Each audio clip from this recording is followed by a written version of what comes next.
अस्सलाम वालेकुम। असां हिन वक़्तु जोई ब्रांच जी पुछड़ी में छिनी शाख वटि हिते बीठा आहियूं मौलवी नूर मोहम्मद रोदराणी ॻोठ वटि, जिते अॼु पुछड़ी जे आबादगारनि समाजी तंज़ीम जेका आहे RSO रोदराणी समाजी तंज़ीम जे सॾ ते हिते क़ुरान ख़्वानी कराए आपाशी खाते जे अमलदारनि ख़िलाफ़ु अनोखो एहतजाज कयो आहे। तव्हां ॾिसी रहिया आहियो असां हिते मौलवी नूर मोहम्मद रोदराणी ॻोठ वटि तव्हांखे हीउ मंज़र ॾेखारे रहिया आहियूं। सुकल शाख आहे हिकु तरफ़, ॿिए तरफ़ ॻोठाणा जेको आहे उहे ज़रई पाणी जे लाइ एहतजाज करे रहिया आहिनि ऐं उन्हनि चूंडियल नुमाइंदनि ऐं हुकुमराननि खां मायूस थी अॼु हिते क़ुरान ख़्वानी करे अनोखो एहतजाज कयो आहे।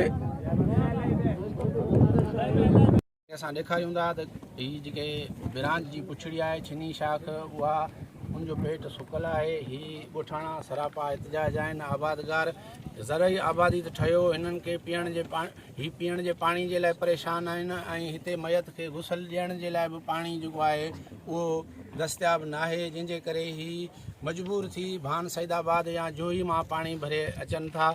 त अॼु असां हिननि सां जेको आहे गॾु आहियूं ऐं तव्हांखे ॾेखारियूं था त शाख जी कहिड़ी हालत आहे।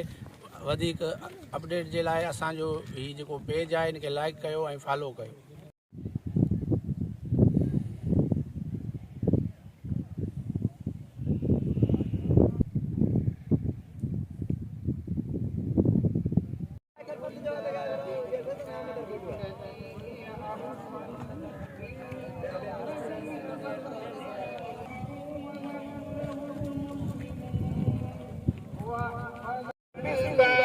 وكفروا بالله أولئك هم الخاسرون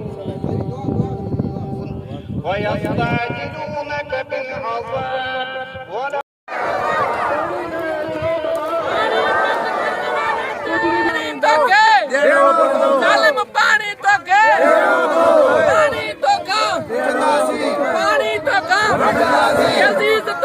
पानी